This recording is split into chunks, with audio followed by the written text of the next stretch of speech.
Hello, welcome to the Virtual College Fair, presented by Colleges That Change Lives. Thank you for joining us today. A few housekeeping announcements before we get started. You can use the Q&A button on your screen to type your questions to our presenters at any time. Your cameras and microphones are off, so the panelists cannot see or hear you. So sit back, relax, and enjoy the great information being presented over the next 45 minutes. This is just one of many different sessions happening. Be sure to sign up for additional ones where you signed up for this one. And this presentation is being recorded. It'll be available within about a week at the same website where you registered. Now I'll step out of the way and I'll turn it over to our presenters. Again, thank you for coming today.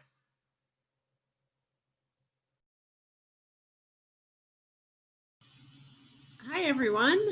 Thanks for joining us today. We're so excited to have you here. And I know there are a lot of sessions to choose from, so we're really excited that you decided to join us today. So before we get started on our presentation of demystifying the music admissions process, I wanted to give our panelists a chance to introduce themselves.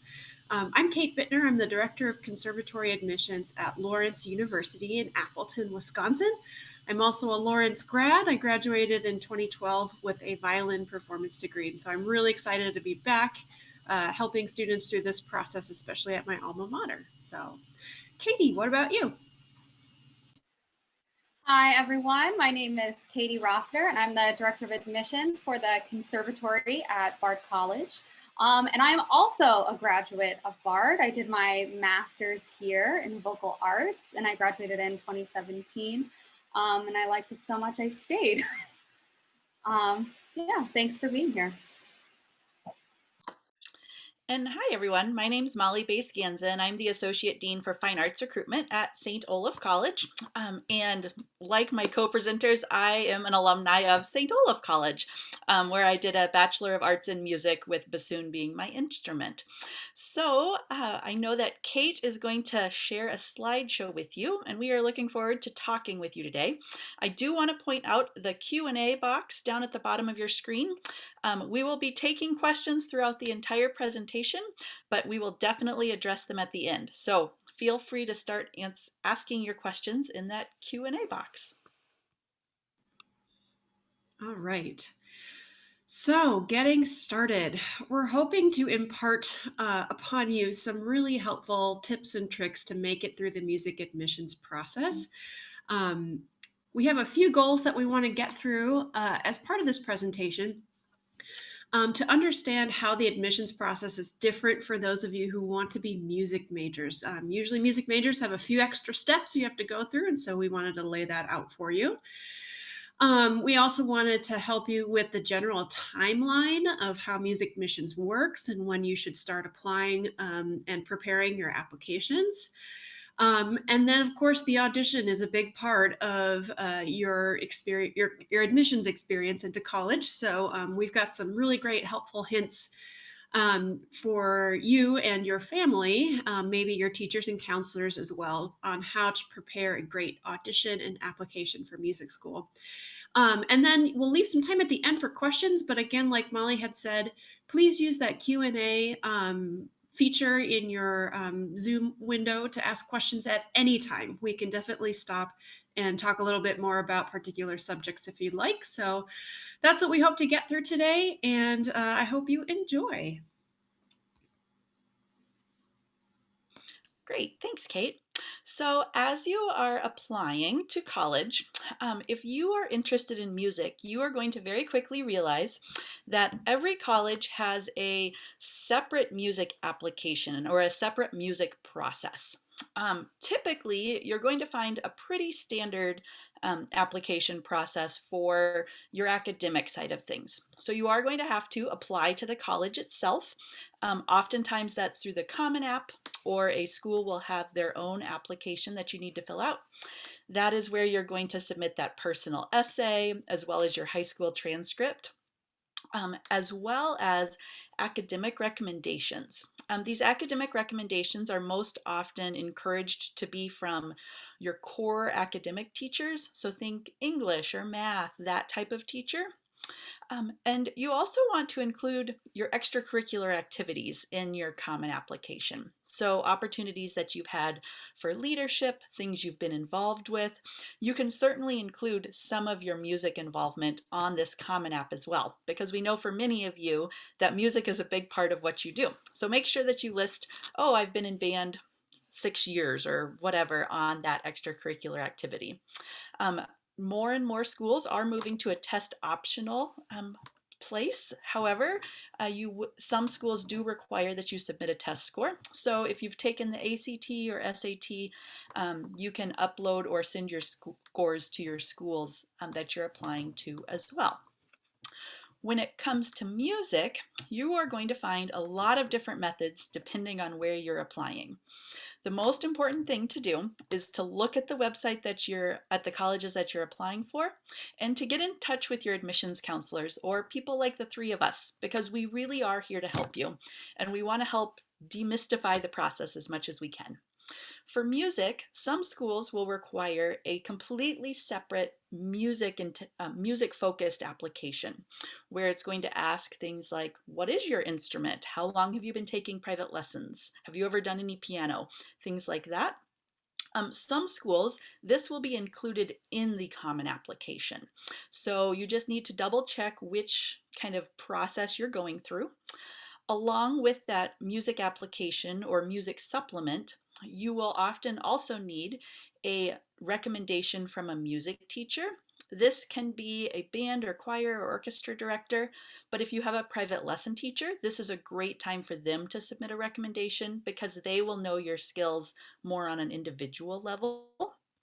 Something you can start putting together, no matter what grade you are currently in, is a music resume.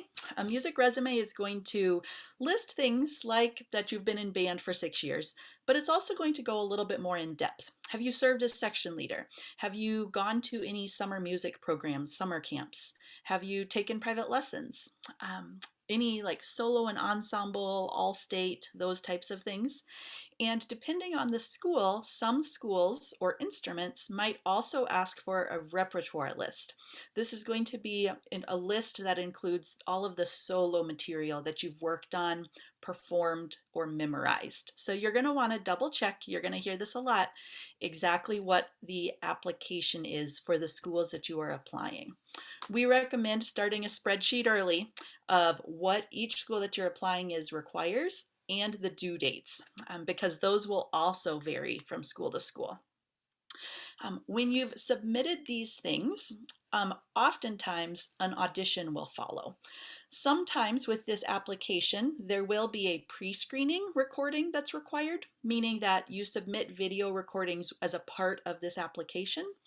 And sometimes there's not. It just depends on the school. So we're going to talk now a little bit more about what those pre-screening and auditions can look like. So, first step for all of you as you are starting to prepare for these auditions is to go to the website for each separate school and look at what the audition requirements are. This is also where you're going to find, usually, if a school requires the pre-screening audition that Molly was just talking about, or if it does not require that. And this is also really awesome information to stick in that spreadsheet that she mentioned. Have a whole column for pre-screening repertoire and a separate column for your final audition repertoire, because usually the requirements are a little bit different. So once you've compiled your list of schools, the different audition repertoire, then you should talk to your music teacher to find music that fits those requirements and that also fits your strengths as a musician. So if you have a private teacher, they're a great person to go to, but a high school ensemble teacher is also going to really be able to help you with this.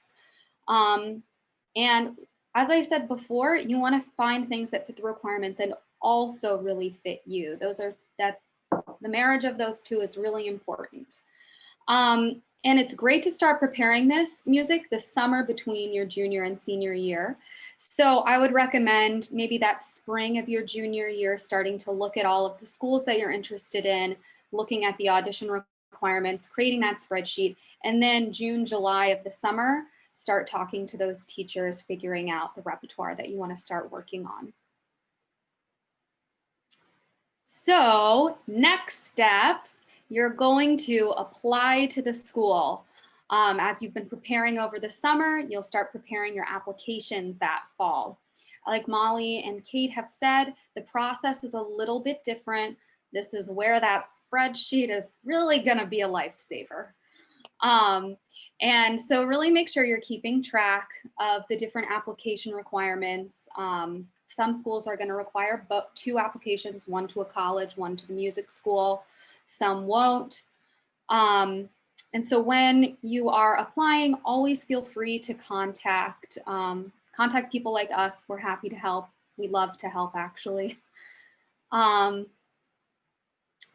Then you are going to complete your audition process. So at some schools, you're going to have that pre-screening process. And so how that works is with your music application, you will upload a video of your playing or your singing, fitting the repertoire requirements that you've looked up. And then after the application is due, usually within a few weeks, maybe a month, the faculty at that school will review the pre-screening requirements, and then you will find out if you are invited for a final audition. Those usually happen anywhere from, I would say, January to March, depending on the schools that you're looking at. And then in that time from, say you find out that you passed the pre-screening round, anywhere from December to January, you'll start really honing in on that final audition repertoire that you're going to perform in your final audition.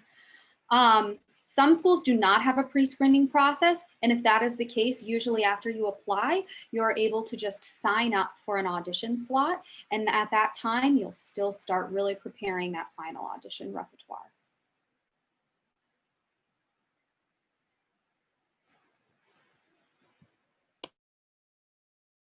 So at those final auditions in a typical year, you would then be invited to campus for a final in-person audition. Now, we've said a few things a few times this session so far, but another thing that you are going to also hear us say is, during a typical year, or as it was in the past, this year, very few schools are offering in-person auditions. And so we just want to tell you about this in case and when we can have in-person auditions again, so you are prepared. But know that this year, everything's even a little bit more different. But some of the tips that we're going to share for the in-person auditions are good to take into your video recordings as well. So in an on-campus in-person audition in a more typical year, you would be invited to campus and you would perform for a small group of music faculty. So a single person that's the specialist on that instrument or a panel. That audition might be video recorded, so that's something just to be aware of, just so that after the live audition, they can go back and review the audition. And typically that audition will be about 10 to 15 minutes. That's important to keep in mind because you are likely preparing full concertos or longer pieces, especially if you're a string player or an instrumentalist, especially for piano as well. The faculty have a very tight timeline because we have so many people to audition. They are likely at some point at the end of a phrase going to say, "Thank you, can you move to the next piece?" That is not because they are tired of hearing from you or you did something wrong. That is because they want to hear the other piece or they want to talk to you. And so just be aware going in that you likely won't be playing the whole thing, but you should definitely be prepared to play the whole thing. So don't just work on those first 8 measures. In that live audition, they will also talk to you. This isn't just a walk in, play, walk out, like some solo and ensemble contests. They want to get to know you a little bit about what makes you a musician and how you're passionate about the school you're applying for, because they want to help you find a good fit for college as well. And they want to make sure that the intentions that you have are aligning with the program that you're auditioning in. All right. So another mode of auditioning in a typical non-pandemic year is the regional audition. So some schools will offer auditions in other cities, maybe a city that's close to you, especially if you live far away from that school and can't make it to campus to audition. Maybe it's a scheduling conflict or it's cost prohibitive to go to that campus. So some schools will offer the regional audition area where it's a faculty member or an admissions counselor coming to you.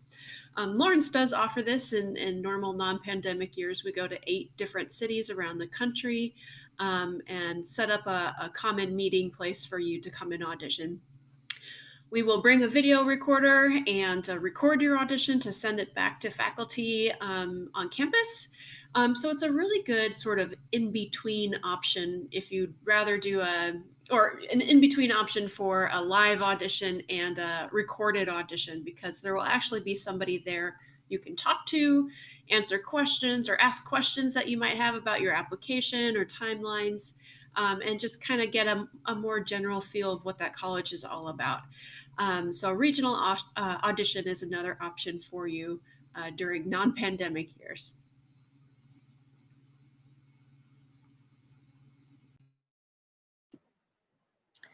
So this video audition option is going to be very important for this pandemic audition season. Most schools are offering video auditions or maybe some kind of live remote audition option like this via Zoom. So how it will generally work is a student submits a self-recorded video audition instead of their in-person audition. You're probably, if you're applying to schools that have pre-screening rounds, it's really exactly the same process that you'll be using for a pre-screening. And I see in the chat or in the Q&A that someone is asking about how professional do these videos need to be and can they be recorded on a phone? And I know at Bard, absolutely they can be recorded on a phone. And you don't need to go hire a professional videographer and sound engineer. That's absolutely not necessary. As long as you can be seen and heard in the video, you're good to go. And this video audition option is great this year because of the pandemic, because so many schools are not allowed to host in-person auditions, but it's also a really good option in normal times for if you can't travel to campus or to a regional site.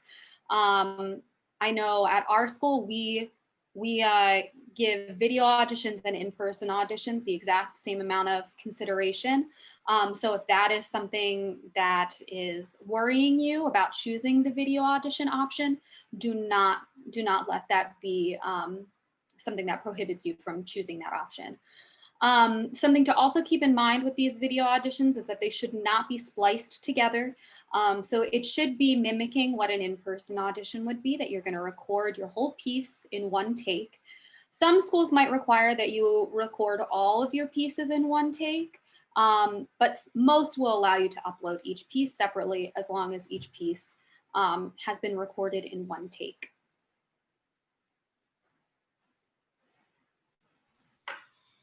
Okay.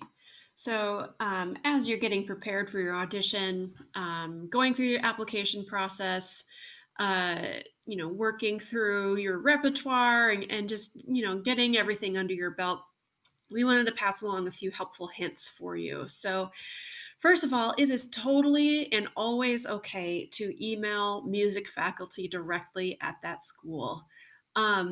That music teacher that you'll be auditioning for might be your future private teacher. So it's a really good idea to get to know them a little bit during the application process, start building a relationship with them, because they can also help to advocate for you during the admission process. We're looking for reasons to admit you, and so we want to get to know you a little bit better. Same goes for your admissions counselor. Like one of us, that is exactly our job. That's what we do. So get to know us, ask questions, never be afraid to ask questions or talk to any of us directly. In prep for your audition, try and perform for live audiences. And I know it's maybe a little bit trickier this year, but even maybe have your family listen to you perform to get rid of stage fright and really get used to playing in front of people. It'll also be helpful for you to practice recording yourself ahead of time. If you've never recorded yourself playing, it it can be a little bit jarring the first couple times. So definitely practice recording and listening back to yourself and getting used to what that feeling is like. But sometimes it's nice to have some family members or audience members there to provide some nice live support for you. As you're recording your videos, or if you're doing any other sort of audition method, dress for success. We're not expecting you to get super fancy, no tuxedos or ball gowns, but do dress nicely, like a business fancy sort of dress code. Don't show up in jeans or t-shirts or tennis shoes or your pajamas, because I know that's kind of like how we're functioning in quarantine right now. It's just pajamas all the time, but do make an effort to look a little bit nicer for your audition videos, because this may be the first impression that the faculty are getting from you as well. But also, when you're picking out your outfit, make sure it's comfortable and that you can move around. When you're practicing in front of those live audiences, practice in the outfit that you're going to wear so you get used to that as well. You don't want to wear something that kind of restricts your movement or makes it hard to breathe, that sort of thing. So pick something that you like and is comfortable. In your senior year of high school, if you have access to piano classes or AP Music Theory or any sort of music theory course, we highly recommend that you take those if you can. If you don't have access to that, YouTube's a great resource to learn some piano. There's also some good websites that will go through music theory stuff as well. It's going to be awesome preparation for you as before you get into college, because college will have lots and lots of music theory classes, and any sort of piano skills that you can get ahead of time will help you tremendously through that process. If you're if you're interested in other academic areas in addition to music, maybe you want to be a scientist or study art or history or English at the same time, look for schools that offer double majors or double degree programs. They're going to give you the flexibility to explore a lot of those different areas while also being a music major. So Lawrence has a great double major and double degree program, and I know St. Olaf does as well. And I'm positive that Bard does. Is that correct? Yeah, so all of us can offer a lot of flexibility with other academic areas, double majoring, double degree programs. So do your research ahead of time if that's something that's important to you. More helpful hints. We mentioned this already. Staying organized. Stay organized, stay organized. This is probably one of the most important tips that we can pass along to you. Because every school does applications and auditions differently, and I'm sorry in advance. I wish we had like a common music application, but we just don't.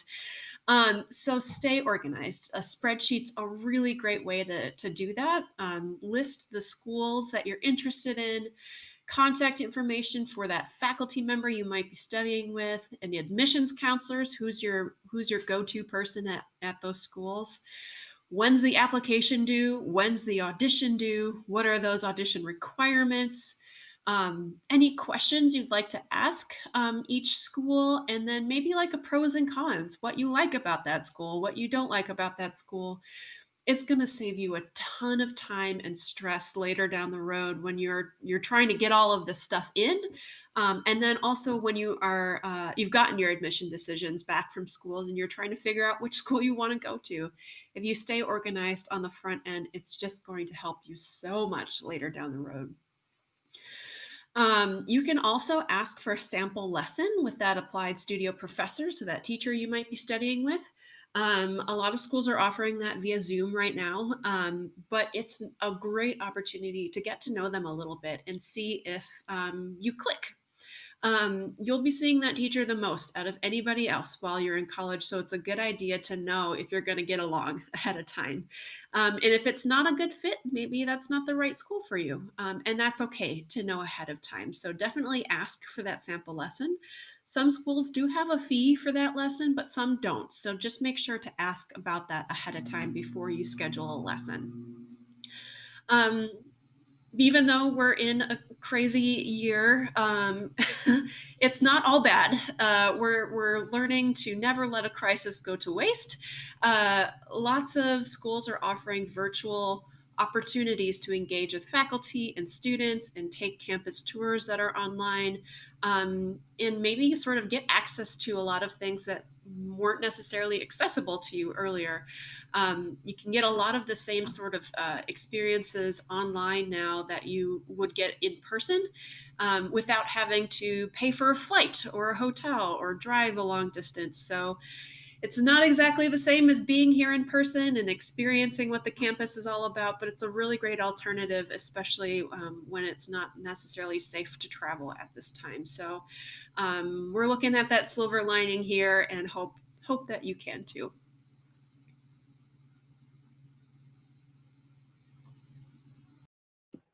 So now you are through the admissions process and you are a music major in college.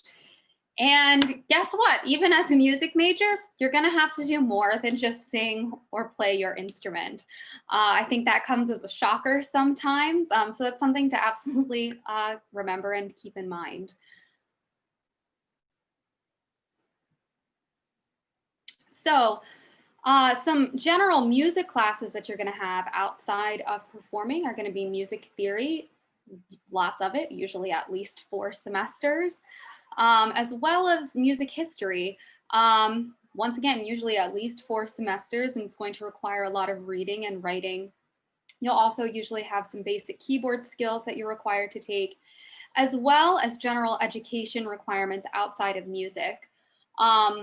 Liberal arts schools like St. Olaf, Lawrence, and Bard require music students to take at least 1/3 of their total classes in subjects other than music. Actually, at Bard Conservatory, we require all of our students to pursue a double degree. So that's kind of our thing, is the double degree program. But everything else here is correct. You know, our students are still taking music theory, but they're taking much more than 1/3 of their classes in a subject other than music. But music majors, in addition to all of these other requirements, they're still expected to be practicing for several hours a day. As a music education major, it's important to keep in mind that in addition to your music coursework as well as your education coursework, you're going to spend a lot of time observing in different elementary schools, middle schools, high schools. And so that's also going to be another constraint on your time. So in case you haven't gathered, musicians have really good time management skills. And that's something that is going to serve you throughout your entire life. I think that, you know, there's never a time, even if you pursue music full time post-college, there's never a time when that's all you're doing, right? Life is multifaceted. We always have lots of things going on. And so all of these skills that you will learn in college, they will serve you after college as well. And yeah.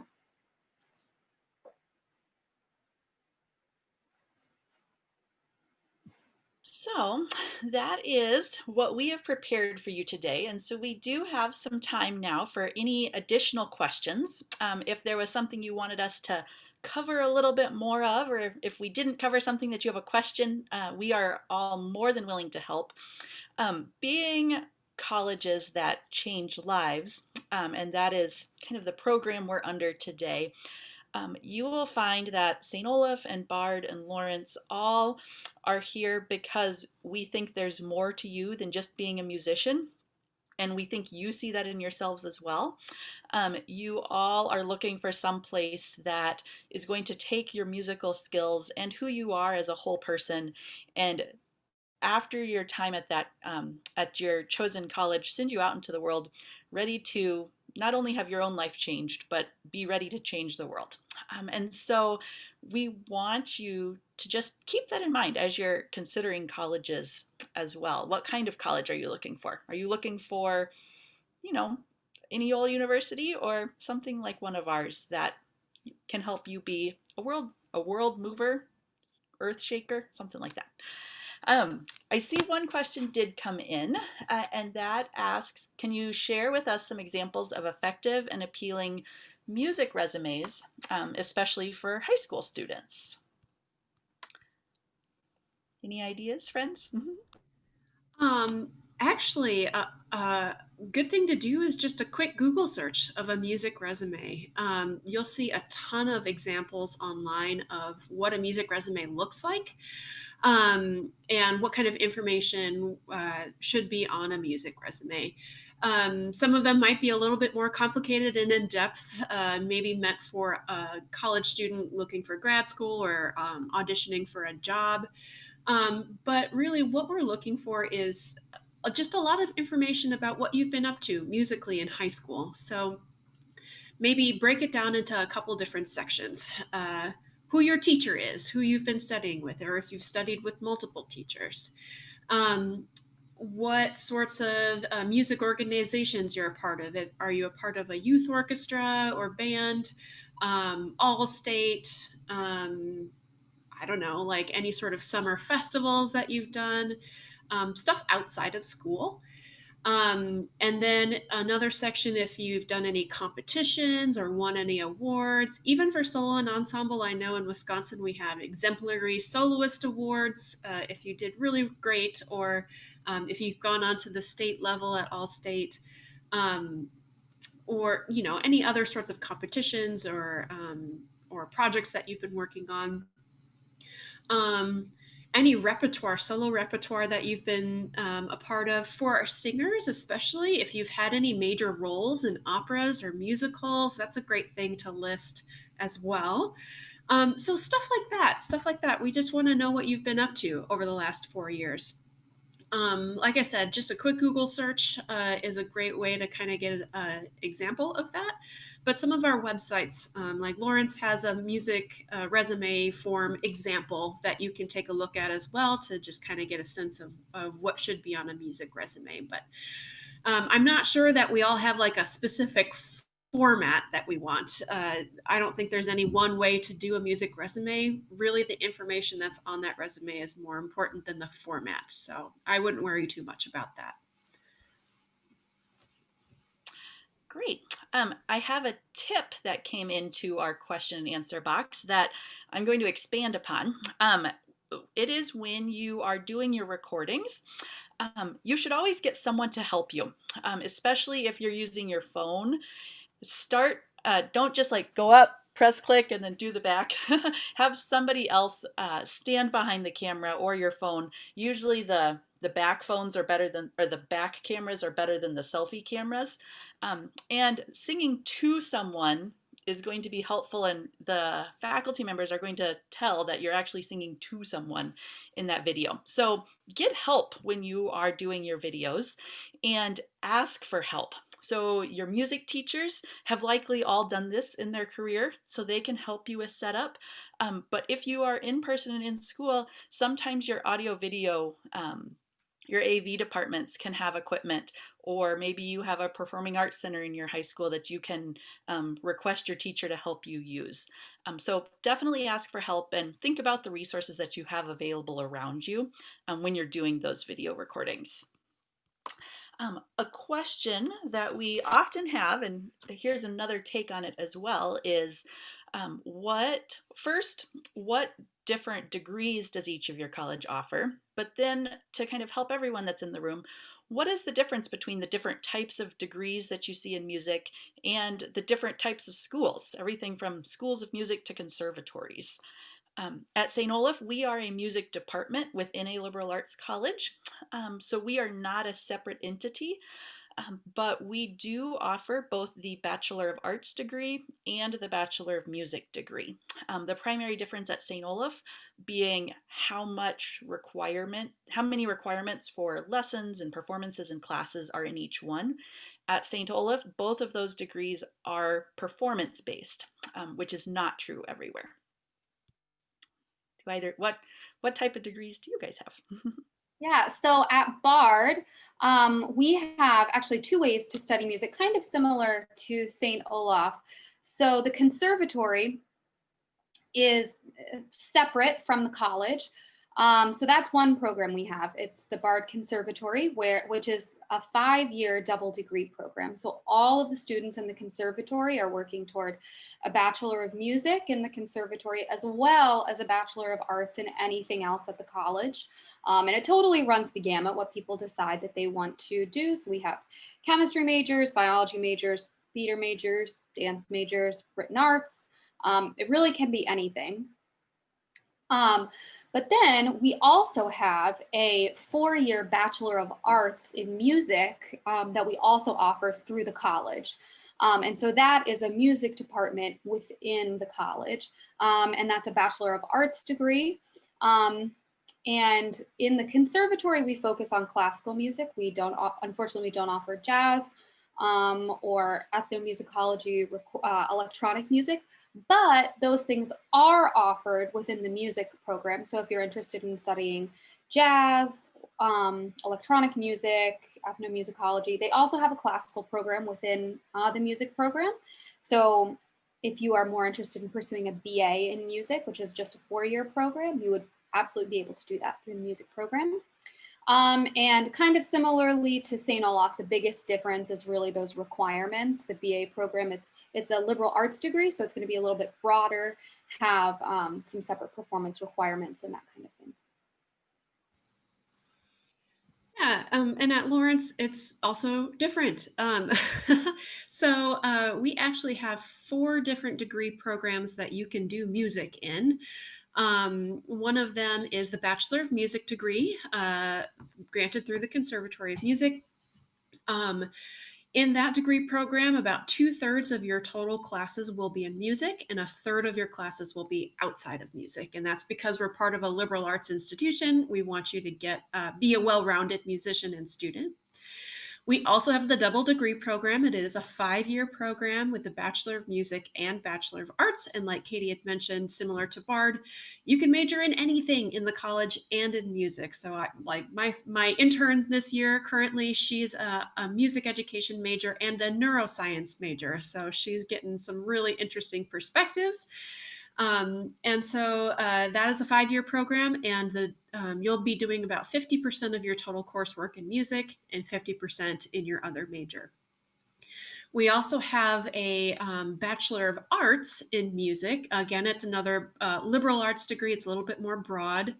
1/3 of your classes will be in music, and 2/3 of your classes will be in not music things. So I often recommend this program for students who are more interested in the academic side of music. If you want to do more music history or ethnomusicology, or learn a lot more about like anthropology and other sorts of cultural influences in music, that's a really great way to go. You'll still be able to perform quite a bit, but it's a much less performance-based degree program than our Bachelor of Music. And then finally, we have a Bachelor of Musical Arts in it with an emphasis in jazz and contemporary improvisation. So this is a great home for those who really only want to focus on jazz, or they only have a jazz background, or maybe they're singer-songwriters, or they do electronic music, or they're producing music, like something sort of out of the classical realm. We just developed this program, and it's been hugely successful.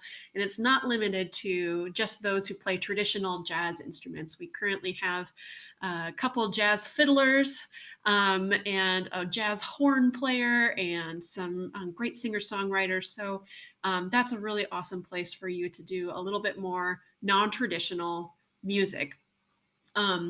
So those are our options. And I know the second part of that question is like, what's the difference between a school of music and a conservatory and a department of music?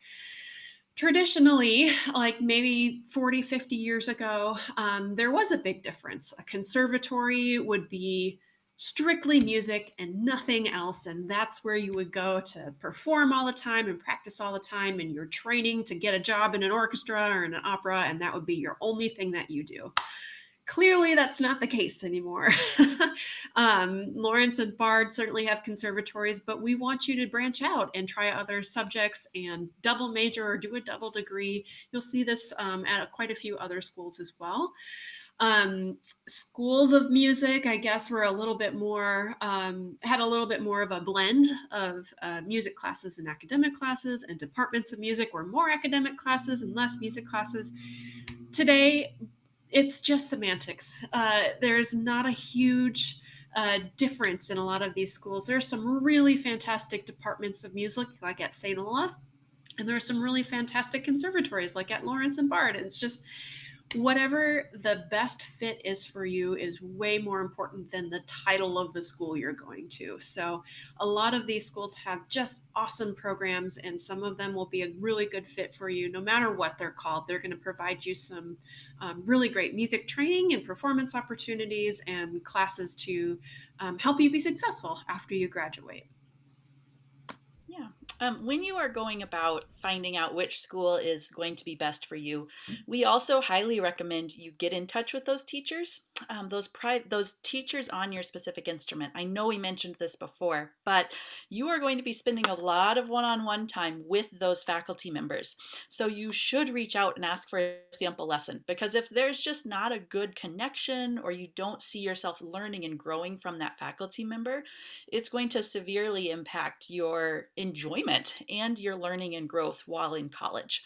So that is something that especially musicians should pay attention to, is who is the clarinet professor, and do you feel like they are someone that you can really learn from in your 4 years while at a college? We've got a couple of minutes left, so if you have a last minute question, get it in. But the question that I see popping up is, as a high school counselor, how can we evaluate whether a student would qualify for the music major, or are they good enough? I would say if you don't have a background in music, leave that to the music teachers. They're going to be the ones who are with music all the time. They have training and background in that. But definitely work in tandem with the music teachers at your school, or maybe that student's private teacher, to help guide the student through that process.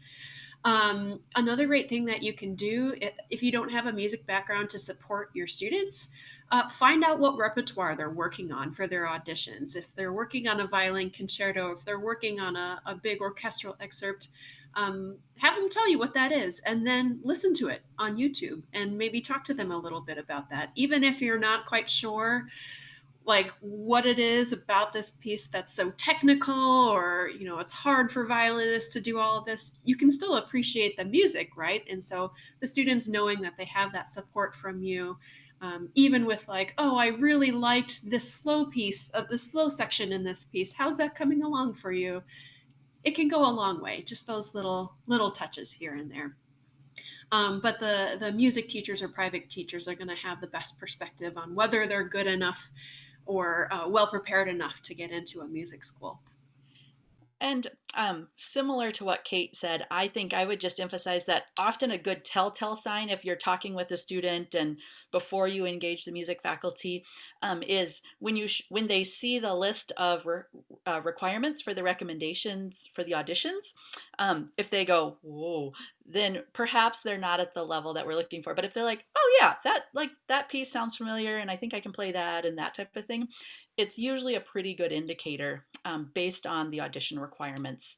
Some of them are broad though, so it's not always a help, but some audition requirements are pretty specific, and that can be a good kind of litmus test on a student's ability as well. Those are the questions that we have. We do have a couple of minutes here. Yeah, go ahead, Kate. I just wanted to add one more thing for students and for counselors.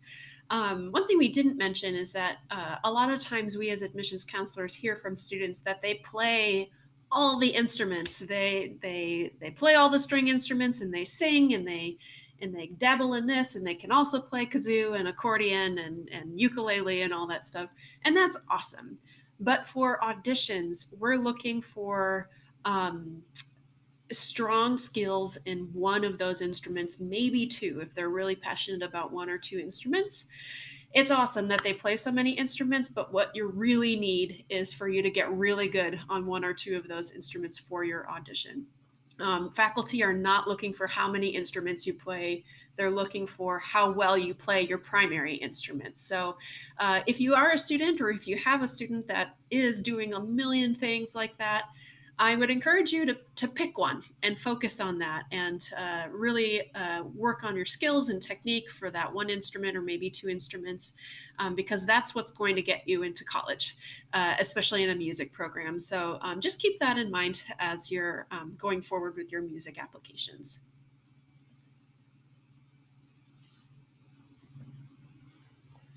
Well, it is 12:45, and I know we did have a hard stop at 12:45. So thank you all for joining us today. Our contact information is on this slide, so please feel free to reach out to us at any time.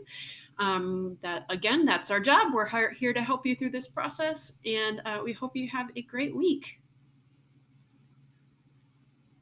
Thank you. And I want to reiterate what Kate just said, and thanking you all for joining us for today's presentation.